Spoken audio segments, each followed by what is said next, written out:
नमस्कार दोस्तों, आप सभी का स्वागत है मेरे वीडियो में।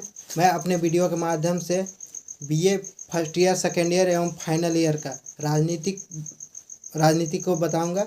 राजनीतिक के बारे में पूरा सब्जेक्ट स्टडी कराऊंगा और राजनीतिक कब से पढ़ाया जा रहा है, राजनीतिक शास्त्र है, विज्ञान है, इस सब को कॉन्सेप्ट क्लियर कराऊंगा अपने वीडियो के माध्यम से। तो दोस्तों आइए जानते हैं आज के वीडियो में राजनीतिक क्या है।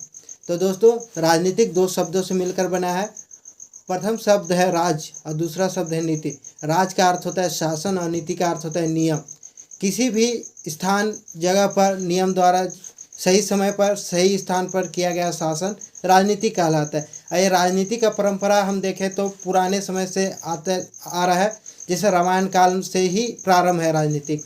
इसका महाभारत में बहुत बड़ा व्याख्या किया गया है, या बोले तो पूरा राजनीतिक किया गया है। जैसे राजनीति महाभारत में चौसर खेला गया था या युद्ध लड़ा गया था। युद्ध में कई प्रकार के कल छपट या जो भी नियम लगाया गया था या वहाँ पे जो भी प्रयोग किया गया था वो राजनीतिक ही था। तो दोस्तों आज के राजनीतिक में हमें क्या पढ़ना है उसके बारे में जानते हैं।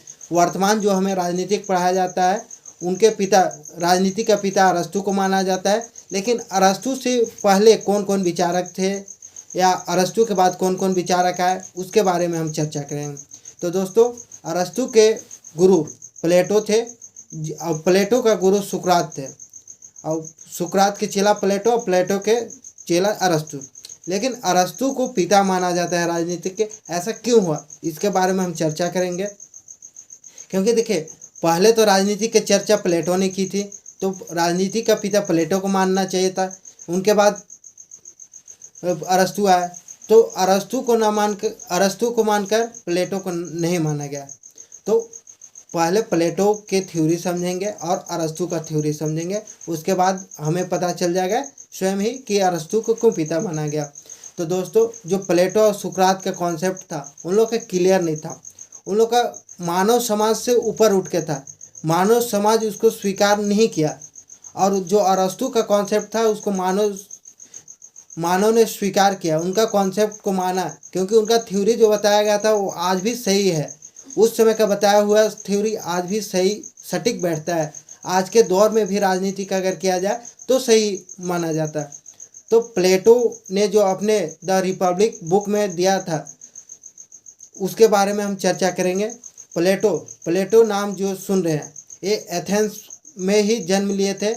इनका पिता एथेंस के राजा के आखिरी वंशज थे और इनके माता भी कुछ रईस फैमिली घर से थे। मतलब इनका जो बैकग्राउंड था बहुत अच्छा ही था। लेकिन ये अपने स्पार्टा में रह कर पढ़ाई किया अपने प्लेटो के साथ में, और इन्होंने अपने द रिपब्लिक बुक में लिखा कॉन्सेप्ट को। तो कॉन्सेप्ट में उन्होंने द रिपब्लिक को में साम्यवादी विचारधारा को बताया है। साम्यवादी विचारधारा में उन्होंने बताया कि राष्ट्र को न्यायपूर्ण होना चाहिए और लोगों को न्यायपूर्ण शासन करने के लिए मस्तिष्क रूप से सही होना चाहिए, या समाज जो है उनका मस्तिष्क सही होना चाहिए। और मस्तिष्क सही करने के लिए उनको शिक्षा की आवश्यकता होना चाहिए। तो शिक्षा देने की उन्होंने बहुत जोर दी और लोगों को शिक्षा भी दी, और शिक्षा पर उन्होंने बहुत महत्वपूर्ण कथन भी बताई है या बहुत अच्छा पहलू भी दिया है, जो उनके आधारित पर अगर शिक्षा ग्रहण करे तो आज भी वो राष्ट्र का राजा बन सकता है, उनके आधारित पर अगर शिक्षा प्राप्त करे। लेकिन उनके साम्यवादी विचारधारा में कुछ कमियां थी जिसके कारण उसको नहीं माना गया। तो साम्यवादी विचारधारा में उनका दो कॉन्सेप्ट था। पहला संपत्ति का साम्यवाद और दूसरा स्त्री का साम्यवाद।